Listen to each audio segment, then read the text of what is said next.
Vale, pues, ¿se me escucha guay? Vale, pues, oye Alfred, si me queda poco tiempo, es así y tal y regulo. Que muchísimas gracias por la presentación y sobre todo muchísimas gracias por darme el espacio para abrir mi trabajo y tal. Y nada, que muy guay, de verdad muy agradecido. Y nada, esto de aquí es la cristalización de una investigación o una serie de cosas en la que llevo metido más o menos ahora ya 2 años y que tiene que ver con el contexto que me sitúa, que es... Vale, sí. Bueno, que eso, que llevo metido en esto como un poco 2 años y que es una serie de cosas que tienen que ver con el contexto que me sitúa, que es Canarias, ¿no? Y lo que voy a tratar de hacer es analizar el despliegue de una situación, primero en dos, y que después se vuelva a desplegar en cuatro. Lo que voy a tratar de intentar hacer, o esto lo hago para entender un poco el poder de agencia que tienen las imágenes, para, en primer lugar, describir la realidad, pero en segunda y como consecuencia, producirla. Eh, este ejercicio, concretamente, es a su vez para entender pues esto que acaba de decir Claudio, ¿no? De lo de la relación de la colonialidad con un cuerpo, cómo algo se convierte en propio, ¿no? Eh, Se naturaliza y se reproduce. En todo esto que voy a enseñar hay una tendencia que no sé si es algo que propongo yo o es una respuesta o está implícito en aquello que critico, que se trata de una temporalidad que tiene que ver más con una proximidad espacial que con una cronología, ¿no? O sea, es como una serie de ejercicios de manipulación constantes. Y bueno, cuando digo que trabajo sobre Canarias, me refiero a que lo hago pues con eh, sus problemas sociopolíticos o con una serie de crisis que o no están resueltas en el presente, por lo menos a mí me ayudan a pensar un poco críticamente eh, el presente, ¿no? Pero sobre todo lo hago desde una sensación de incomodidad hacia lo propio, sobre todo hacia la mirada que esto me devuelve. Canarias, como tal, y como sabrán, es la antesala de la conquista de América y en general de los proyectos de colonización modernos, sobre todo pues, de América y de África. Es un contexto que por lo general concierne siempre a otros, tanto la conquista geográfica y física como la anticonquista. Y cuando digo anticonquista, lo hago pensando con Marie Louise Prat, cuando habla de un proceso posterior a la violencia física que tiene que ver con una forma de dominio pacífica, hecha sobre todo por europeos sobre partes no europeas del mundo, donde se crea, a través de representación visual y literaria, un orden imperial para los europeos locales, ¿no? En plan, se otorgan un lugar dentro de sus propias colonias. Es por eso que a través de un interés por el cruce entre gestos formales y científicos, lo que me acabo encontrando normalmente son demostraciones de poder. Así un poco acabo llegando a los primeros eh, ejercicios de cartografía moderna en Canarias, que fue uno de los puntos de prueba de técnicas matemáticas para imaginar el mundo global. Eh, los dos mapas que enseño aquí están realizados en el siglo XVIII, el de arriba en 1785 y el de abajo en 1776, y ya se realizan a través de medidas matemáticas. Un punto de partida aquí para entender el problema podría ser el paso de lo alegórico a lo descriptivo, ¿no? Que muchas veces acaba arrastrando trazas consigo mismas. Por ejemplo, si bien el mapa de arriba tiene que ver con la topología, sí que presenta pues una dicotomía entre dos personajes que son los habitantes de la isla. Parece diferenciar entre el guanche, que es el nombre que se le acabó dando, o sea, era el nombre de los habitantes de Tenerife, pero se acabó englobando a la población originaria de Canarias. El guanche como una especie de figura salvajada, bruta, ¿no? y violenta, en oposición al canario, que ya se empieza a entender como una especie de síntesis entre los habitantes originarios de Canarias con la población española y que se empieza a acercar más a un raciocinio europeo. Pese a lo explícito de la primera imagen, me resulta eh, bastante más violenta la segunda. No tanto por lo que pueda parecer, sino por las condiciones de su realización, ¿no? Tras la conquista de América y descubrimiento de nuevos cuerpos planetarios, los viejos sistemas de explicación pues empiezan a desmoronar. Y a consecuencia de esto lo que pasa es que muchos elementos narrativos se tornan naturales. O sea que esto es una cosa que parece muy lógica, que al componer una imagen espacial es a partir de lo que rodea, o sea, de un cuerpo y lo que le rodea a este, ¿no? El problema es que, y esto es una cosa que trató, creo que Fran, en su primera conferencia, que es que no hay, o sea, es imposible hablar desde lo absoluto, ¿no? O desde una ausencia de yo, de un yo. O sea, no describimos lo que ocurre, sino disponemos de una afección de los hechos, ¿no? Describimos una situación en la medida en que esa situación se relaciona con nosotros, de una forma u otra. Y todo esto da problemas porque el lenguaje en general no es muy capaz de ofrecer la totalidad de un conjunto de signos, ¿no? Al final es un instrumento generalizador. Y bueno, el hecho de que toda representación requiera mediación significa que cuanto más complejos se vuelvan nuestros sistemas, más, más deberemos de plegarnos hacia estos, ¿no? Esto es una cosa que leo a Thomas Moynihan, que es el autor de Catastrofismo Espinal, cuando habla de una herencia maldita. Y es una cosa que relaciono bastante con lo cartográfico. Él continúa hablando de que únicamente, y creo que esto es una cosa kantiana, que únicamente a través de generar sus propios límites el conocimiento se hace posible, ¿no? Entonces, un objeto está presente o disponible como una visualización derivada del conocimiento de otros objetos de la misma clase, ¿no? Entonces, por atarlo con lo colonial, o sea, no es casualidad que la justificación y uno de los ejes de la conquista imperial fuese la descripción como metodología científica, ¿no? O sea, el mundo no solo aparece, sino que lo hace bajo la estructura de hechos ilustrados, como si siempre hubiese estado ahí y como si siempre hubiese sido así.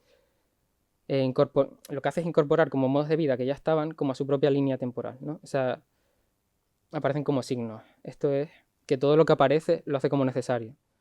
Y esta narrativa es preocupante porque no solo aparece en el presente, sino que a la vez modula tanto pasado como futuro. Como ya señalan imágenes propagandísticas de la época, el mundo es un objeto, con su carácter fetichista, historicista y sus connotaciones ideológicas. Lo que vemos aquí es la imagen de ¿cómo se llama? El mundo, ¿cómo era? La esfera del mundo disfrazada de bufón, ¿no? Y era como una imagen que se dio como respuesta de forma anónima a las primeras cartografías científicas. Pensar el mundo como imagen parece estar entre dos paradigmas incompatibles. Que por un lado es el de la geografía y el de la moral, ¿no? El del expansionismo imperial y el de la condena ética, que era lo que promovía realmente la Ilustración, ¿no? Como un conocimiento universal. En realidad, cuando hablo de la producción a posteriori de la imagen o del carácter que tiene, me refiero a que la superficie, como síntesis entre lo cartográfico y lo real, ocurre entre el hueco que hay en la planificación dibujada y las trazas hechas por los navíos coloniales, ¿no? El mundo ocurre como equivalencia de toda una imagen plana. La imagen aquí, como aparato estético descriptivo, da forma a conceptos totalizantes, como en este caso mundo, pero que también podrían ser otros como naturaleza. Y este imaginario yo lo remonto un poco, y esto igual es como zona común, al barroco holandés, sobre todo a la invención que hacen de lo local y lo propio, ¿no? Como ya sabrán, y no voy a dar mucha la chapa con esto, el barroco holandés es quien construye, podríamos decir, el mundo global, ¿no? La imagen del capitalismo como imagen única. Tras la reforma protestante y ante la coyuntura de no tener una tradición en la que reconocerse, ¿no? Recordemos que, esta gente una de las cosas que critica el catolicismo es que la imagen sea sacra y se tenga que adorar. Entonces, al romper con eso, no encuentran una serie de gestos que hacer suyos, entonces tienen que agarrarse a lo que tienen. Tienen que forzarse un poco a atar estímulos, ¿no? Trazos de cultura que en ese momento no se encontraba cohesionada. Inventar la vida privada, la familia nuclear y a la vez el mundo literal. Unir tantas cosas que realmente no tienen una coherencia es complicado, ¿no? Y requería una serie de bisagras entre hechos, ¿no? Conectores. En la mayoría de cuadros de Vermeer aparecen dos cosas, ¿no? Que voy a decir una obviedad, pero son decorados burgueses, y entre los cuales me voy a fijar muchísimo en las mesas, y mapas. Son nexos de un correlato, ¿no? Que permiten unir mapas y cuerpos en la vida privada. O sea, ¿cómo se puede unir en una misma imagen que estás inventando ligar en un bar o emborracharte o fregar los platos con inventar el comercio global? Es que no hay una línea que una ambas, pero si hay un objeto donde se puedan encontrar una mano y un mapa, se podría entender que una cosa se extiende hacia la otra. La repetición de estas imágenes es un poco a lo que nos lleva a constituir una imagen como modélica. Y puse esta imagen porque Sí que es verdad que obviamente no todos los cuadros de Vermeer tienen mapas, pero curiosamente hay algunos que si se les hiciese un rayos X aparecen, ¿no? Entonces es interesante como esa relación también de lo obvio y lo que está detrás de esa propia imagen. Igual el caso más obvio es los ejercicios que hacían los holandeses de literalmente coger mapas, pintarlos y proyectar como las sombras de las nubes, como naturalizando el mapeado, ¿no? Bueno, esto es como el ejercicio ya más directo, esto es como un mapa, o sea, es como una pintura de Jan Meeker que se llama La vista de Ámsterdam desde un pájaro, ¿no? Pero en realidad es pues un mapa del puerto de Ámsterdam. Volviendo al mapa una de las cosas que más me violenta, no, perdón, el mapa por dar contexto, lo realiza Jean-Charles de Borda, que era un académico francés, en 1776, en una expedición que pasa por Canarias, pero que también toca el norte de África y América, con una aparente intención pues sí, de probar nuevas metodologías descriptivas. A mí lo que me raya, pues sobre lo que dije antes, ¿no? Es más las condiciones de su creación, ¿no? Era común que en este tipo de expediciones acompañase al matemático un ingeniero militar encargado de realizar una descripción gráfica de todo lo que pasaba, no solo de la aplicación de la metodología correctamente, sino de encuentros con la población local, hechos notables o en general algún tipo de desencuentro o situación problemática que pudiesen encontrar. Es por eso que aparecen estas dos imágenes, ¿no? A través de Pierre Ozanne, ¿no? Que es el ingeniero militar que se encontraba aquí. Y esto a mí a donde me lleva es que la relación entre lo cartográfico y estas imágenes secundarias me parecía indicar que en el naturalismo realmente había una función militar, aparte de lo productivo, ¿no? de todo esto. Concretamente, y por analizar un poco las primeras imágenes, este cuadro es el Caballero de Borda al pie del Teide, ¿no? Y lo que vemos aquí en primera instancia es a Caballero Jean-Charles de Borda, y según continuamos a la derecha, una serie de académicos y militares que se van postrando o doblándose para hacer el ejercicio de la medida de la isla y demás. Esta imagen, por el contrario, me la encuentro mucho después, Le Corce, que ahora explicaré la traducción, y tiene que ver con el momento en que pasan de Canarias al norte de África. Y lo que vemos aquí son como tres personajes africanos que se encuentran alarmadas y se desesperan, ¿no? Y se intuye que lo que va a pasar a continuación es violento. A mí me raya mucho la conjunción porque porque es que no deberían ir bien juntas, ¿no? Pero funcionan como dobles. Parece que la postura se repite de alguna forma. Le Corce tiene dos traducciones. La primera y la más coloquial y la que se usa para describir el cuadro en la mayoría de sitios donde lo he visto es corteza, que uno podría entender que tiene que ver con el barco con la barca que están usando los tres personajes. Pero hay una segunda traducción que a mí, igual la gente que sabe francés, pues resulta como obvio, pero a mí me cuesta encontrarla, que es ladrido.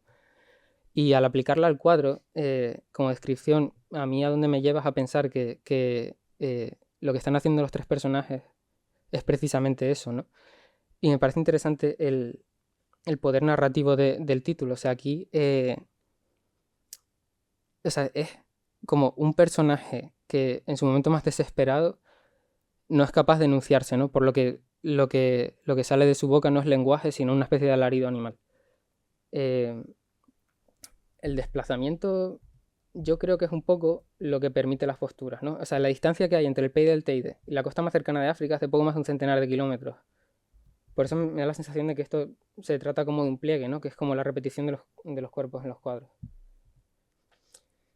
Si bien la condición de la imagen de la medición del Teide se rige por su cercanía al conocimiento, ¿no? En plan, tanto en el repliegue de los cuerpos como el estar erguido aparece como evolución del cuerpo orgánico, es decir, es gente que se está superponiendo y acercándose al raciocinio. En la segunda imagen, los cuerpos se repliegan sobre sí para convertirse en animal.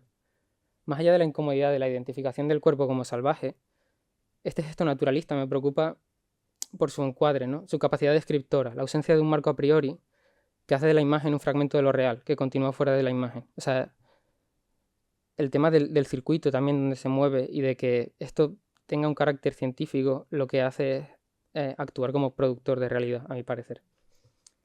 es, el gesto de producción de la apariencia de un mundo que existe antes que nosotros, ¿no? Tiempo después de pensar estas imágenes y sobre todo sus posturas, me encuentro con, bueno, lo voy a llamar un pliegue temporal. Por un lado, me encuentro esta imagen, ¿no?, de una momia guanche expuesta en el Salón Universal de París, no me acuerdo si de 1908 o 1910, encima de una mesa, ¿no? Esta momia, no, ¿cómo decirlo?, no estaba bien catalogada o hubo una confusión con su catalogación y se mandó a Argentina, concretamente a Necochea, porque pensaban que era una momia latinoamericana en general, no sé, fue una cosa como un poco, pues obviamente bruta. Aquí puse que pertenece al Museo Casilda en Tacoronte, que es un sitio de Tenerife, pero es que al principio me costó mucho identificar de dónde venía. Bueno, obviamente a mí esa es una imagen que me causa mucha impresión de primeras por cómo se presenta, es decir, está de pie encima de una mesa, pero de una mesa como además muy, no sé, como muy doméstica, y la postura de la momia, o sea, está con las rodillas dobladas contra sí misma, ¿no? Y a la vez hay un punto de como de sujeción o de elevación que me hacen pensar que se trata como una especie de trampantojo, ¿no? Investigando y llegando a que esto venía de una colección privada, de un gabinete de curiosidades, de un señor llamado Sebastián Casilda, me acabo encontrando con esta segunda imagen, que es pues otra momia sobre otra mesa, pero en este caso de forma totalmente horizontal. Y la horizontalidad parece que se extiende más allá de la mesa, de forma seca, fría, pero como muy dura, ¿no? Y a mí el repliegue aquí que me interesa es como que obviamente hay una aparición de estructuras que levantan o tumban el cuerpo y que desaparecen en la fotografía, ¿no? Me llama muchísimo la atención el uso de la mesa, ¿no? También su tamaño, lo corta que se queda o lo extendida que está. La fiebre por las momias en Egipto a lo que llevó fue que hubiese en general una fiebre por el expolio de momias y desde un punto de vista burgués por tener esto como una especie de objeto fetiche. Esto llevó a que las momias guanches, que en realidad es un tipo de momificación, o sea, llamarlas momias también es una cosa un poco chunga, pero o sea, es una cosa como natural, los cuerpos se dejaban en cuevas, realmente sin muchísimo cuidado y se acaban momificando de forma natural, ¿no? Porque eran cuevas que estaban en barrancos, que daban al mar. Eh, pero esto lleva a una especie de construcción de mitología donde desemboca en esta idea de que hay miles y miles de cuerpos en unas cuevas monumentales. Y no solo eso, sino que además están integrados en la propia arquitectura de las cuevas como una especie como de pilares verticales que están acompañados de una especie de mesas. Y esta especie de arquitectura humana, que me ayudó mucho la charla de Xavi, de pensarlo de la orientación, o sea, lo del cuerpo como una arquitectura, como principio de orientación político y espacial, veo que tiene como una especie de réplica en el mobiliario burgués de lo que fue el Museo Casilda realmente, ¿no?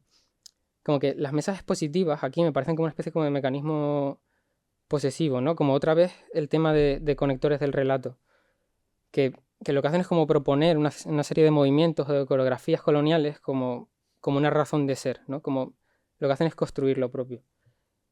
A ver, Casilda, o sea, Sebastián Casilda en realidad no es el que compra todas estas cosas, o sí, compra una parte, pero en realidad esto es una herencia de un militar inglés afincado en Canarias que al morir le dona todo esto. Y este señor pues hace una gestión un poco rara, pero bueno, bastante interesante, bastante mitológica, y que bueno, que fallece poco después de que las momias se lleven a París y bueno, el museo sufre unas transformaciones. A día de hoy es un hotel, pero ahora después de un rato hablaré de un momento muy concreto.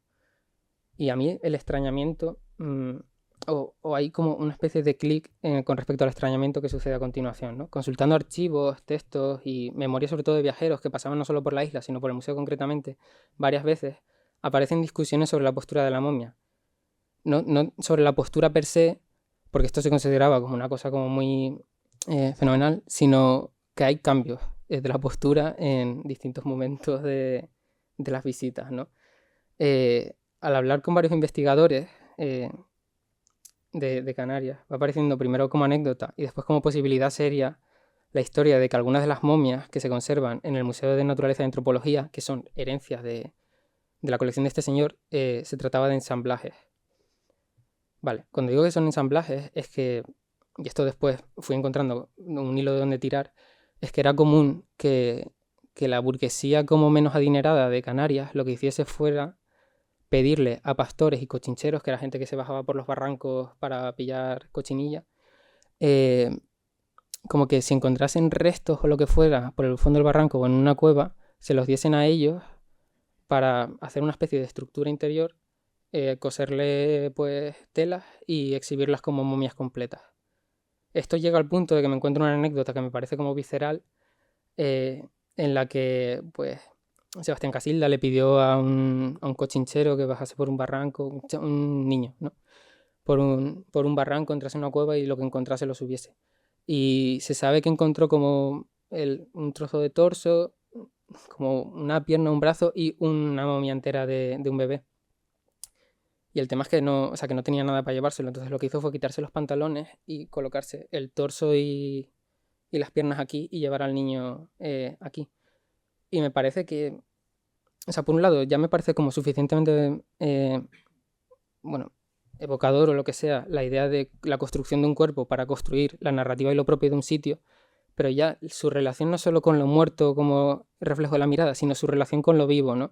En plan de cómo se está atando esta narrativa a un cuerpo vivo que en ese momento le es completamente ajeno. O sea, ante la situación de expolio de Canarias, o sea, de las momias canarias, mucha parte de la población lo que hizo fue destruir momias. O sea, si encontraban momias era preferible lanzarlas por un barranco y reventarlas, que de ahí recogiesen los restos, que llegase un expolio burgués, español, holandés o francés y se los llevase. También se daba el caso de que muchos pastores pues guardaban las cabras y las ovejas en cuevas y las cabras y las ovejas acababan destrozando pues todo lo que había. Bueno, sí, esto, que igual parece que simplemente el dibujo está mal hecho y que dibuja los pies debajo, pero el tema es que sí que hay como bastantes cambios en lo que fue la postura de la momia en ese momento, que conducen a que ahora esté exhibida de una forma como completamente distinta. Y sí que es verdad que en los 90, cuando se funda el Museo de Antropología de Canarias y llega su primer director, que es Fernando Esteves González, un antropólogo que para mí ha resultado fundamental, empieza a mirar críticamente cómo se concibe el pasado, cómo se concibe lo propio y la idea de la construcción de una identidad canaria, que es una cosa que siempre o sigue estando como en debate o es un tema como bastante preocupante en el contexto artístico y filosófico de Canarias.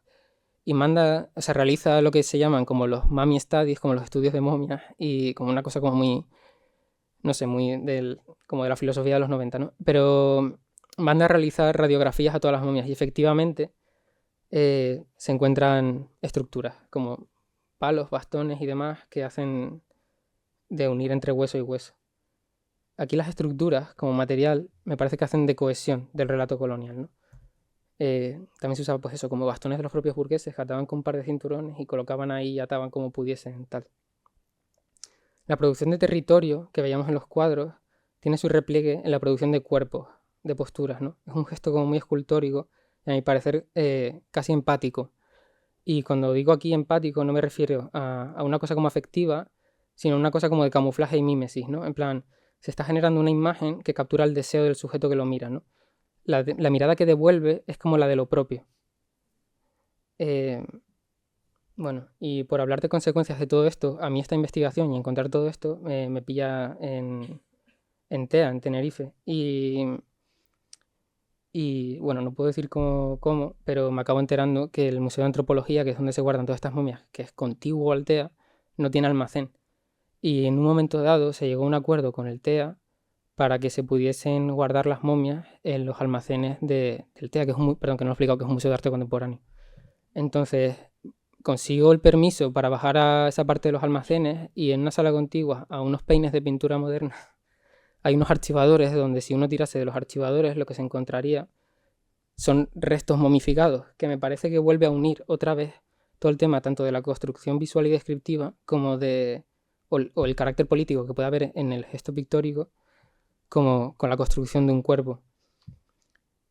No solo también se encuentran cuerpos, sino que además, pues, una serie de mandíbulas. A mí esto me evocó mucho a todo el tema de la taxonomía, de lo que pudo hablar Xavi el otro día, y me rayó mucho, ¿no? En el sentido de que se vuelve a hacer un despiece después de haber sido como ensambladas, ¿no? Pero hay una sensación como de que la categoría sobrevive a los cuerpos. Y pienso mucho en, en una charla que vi un año antes de todo esto en el TEA de Jais Hernández Velázquez sobre los orígenes de los museos. Y habla de un señor militar inglés, August Pitt Rivers, que bueno, igual en esto estoy equivocado porque no lo comprobé demasiado. O sea, miré quién era este señor y tal. Pero era el que inventó la idea de taxonomía. Es decir, la idea de que las cosas pueden ser comparadas de distintos contextos del mismo espacio para entender la evolución de un conjunto. Y el tío lo hizo a raíz de una idea que va a sonar súper absurda, que es la idea de la comparación de los dientes. O sea, el tío decía que se podía entender lo que era un colmillo en función a lo que no era una muela. Y esto lo hacía comparando lo que se ve abajo, que son los dientes, en comparación con la evolución de la talla de piedras, o sea, de afilar piedras en distintas culturas. Que lo que servía era para justificar cuál era la más evolucionada, que obviamente, o sea, no voy a decir ya cuál es, porque todos lo sabemos, ¿no? Pero, o sea, cuál es la narrativa museística que justificó y que, no, los orígenes como del racismo moderno y tal. Pero me recordó como a todo este tema. Y no sé, ya a modo de conclusión de todo esto y por hablar como de un último pliegue que haga de síntesis, un amigo me pasa un artículo que encuentra en una revista la revista concreta esta de arte, pues un colega tenía un artículo sobre los objetos, pero enseña una imagen de Manolo Millares tirado en el suelo y la descripción, la nota al pie de la foto pone que es él pensándose a sí mismo como momia. Y la imagen me extraña un montón. Y sobre todo por la síntesis como entre lo pictórico, la exotización, que es una cosa que supuso mucho tanto Millares como Oscar Domínguez y la vanguardia en Canarias, fue traer de vuelta todas estas cuestiones al imaginario colectivo como para construir una genealogía mitológica de lo propio. Entonces me empiezo a obsesionar con encontrar esto, porque esto viene de una película que realizó un amigo suyo que se llama Alberto Portera, que era médico de amigos, o sea, que era amigo del grupo El Paso y grababa como películas a todos estos y tal. Y escribo al autor, que es Roberto, que es uno de los investigadores que me ha ayudado. Pero bueno, antes de encontrar el vídeo y que me lo pase, me lo cruzo por la calle. Y, y hablamos, o sea, hay una conversación que me resulta como muy importante, que es que me dice, oye Miguel, ¿te has enterado de que el Antropológico de Madrid no va a devolver las momias guanches que tiene a Canarias? Y yo no me había enterado. Pero después dijo, oye, vi tu correo. Ahora te paso el vídeo, pero bueno, tú sabes lo de Millares en el Museo Casilda, ese que investigabas, ¿no? Y yo, no, no, no. Y me dijo, bueno, esto está en todos los catálogos de Millares, que hay una imagen mal catalogada, como si fuese en el Museo Canario, que es otro museo que está en otra isla, pero que en realidad es el Museo Casilda, este que investigabas tú, y que resulta que hubo un momento en los 50, cuando cambió de heredero, o sea, cuando cambió de gestión, que se encontraba en una mala situación económica y se tuvieron que convertir en restaurante, pero aún así exhibían momias. Y hay una foto de Manolo Millares ante una de esas momias.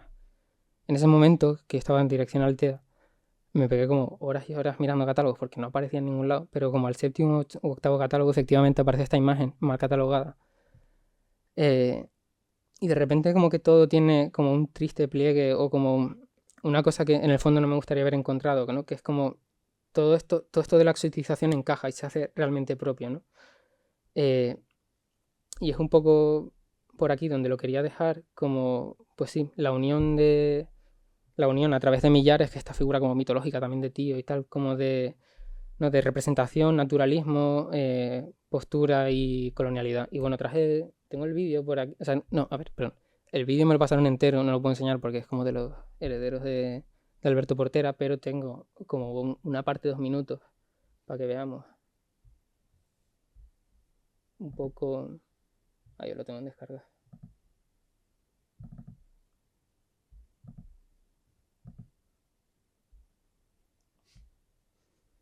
Para que veamos un poco encima la narrativa de todo esto.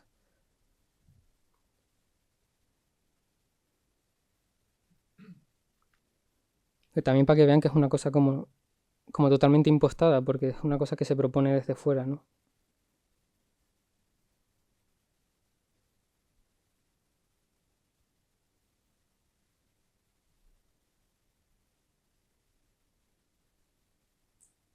El audio empieza en breve, creo. O sea, es un segmento de 2 minutos. Y yo le dije, oye, Manolo, ¿por qué un día vengo por la mañana y me estoy un rato contigo Bueno, un rato que fue 20 minutos de filmar, una cosa así. Y yo tenía una cámara de esa de Super 8, no, era de 8 milímetros, me parece que era, porque era la primera que tuve, y entonces estuve con él cuando empieza un cuadro y cuando lo termina, y todo lo que hace. Y luego salen los cuadros, simultáneamente otros que tenía ya hechos en el estudio, pero sobre todo sus manos, su gesto, su cara.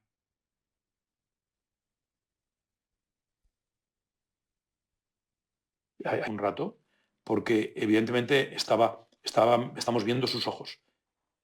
Y era un poco, en aquel momento, ¿por qué no te tumbas en el suelo y te envuelves y te pintas?